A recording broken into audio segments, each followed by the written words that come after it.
has taken over as the director of SCMS Noida in March 2020. I would now like to call upon Director Sir to address the attendees and inspire them. Miss Jaina said that I joined somewhere in the month of March, and then when I was talking to Ruby had come up with several ideas, and this conclave is also a brainchild of Ruby. And she brought in Sunita also, and they together, Ruby with her department and Sunita with her department, they said, so this is the right time, and because things are changing. We would love to know what's happening in the corporate world. The students will be interested in knowing, and maybe all the experts in that area, when they come together, they share the ideas and thoughts which will help the students to know more about it, and also at the same time we can share good ideas. And this is where we started off somewhere in the month of April, May, and then we rolled out, and this is where we are converged on this day with all the acceptances coming from your end. So thank you once again, all the panelists, for joining us and giving your valuable time, so generous that you are here. This opportunity to introduce to all of you our morning keynote speaker, Mr. Atulya Goswami.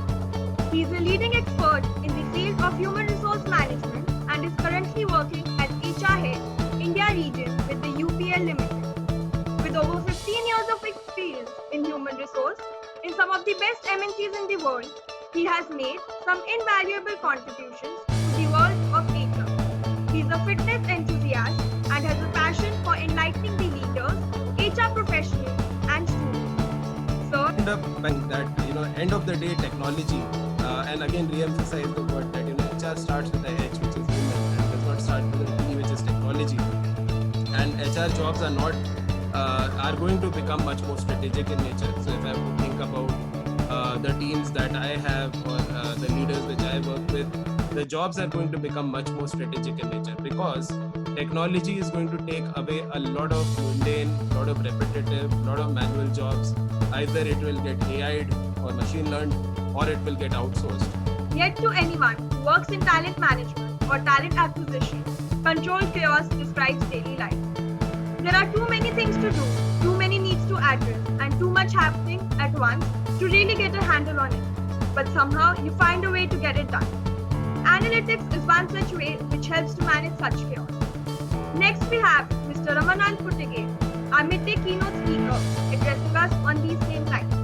If you look at a 2x2 or a 2-axis plot, on the right side you see difficulty, and the left side is the value of that. So any task, the more difficult it is, we expect that you get more value out of it. Typically in the earlier days when we started off getting computers and getting a lot of data, we started using it as information, right? The divisions used to be called EDP, Electronic Data Processing, and you used to basically capture information about what happened. Okay? This was something which is useful more from a perspective of keeping records. So the manual records were replaced by computers, and you could get the data as to what happened for various analysis. And this was more like descriptive analysis.